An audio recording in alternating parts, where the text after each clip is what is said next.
ہماری تقدیر نہ دعاؤں میں پوشیدہ ہے، دوسروں کی دعاؤں میں، لیکن ایک شرط ہے، کسی کو کہنا نہ پڑے کہ میرے لیے دعا کرو، وہ تمہیں دیکھے اور دعا دے۔ کسی کی زندگی میں ایسا کر جاؤ کہ وہ تمہیں دیکھے اور دعا دے۔ اس دن ایک پیشنٹ آئی، انہوں نے بڑی پیاری بات بتائی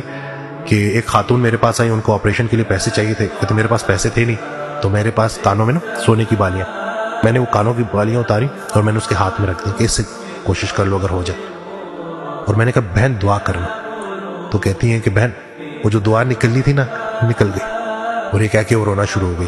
کہتے ہیں زندگی میں پہلی دفعہ میں اس بات کو اس طرح سے سمجھ نہیں پائی، لیکن میری کیفیت بڑی بدل گئی۔ تو کہتے ہیں کافی عرصے کے بعد اسی تکلیف سے گزری، مجھے بہت سخت ضرورت تھی، ایمرجنسی تھی،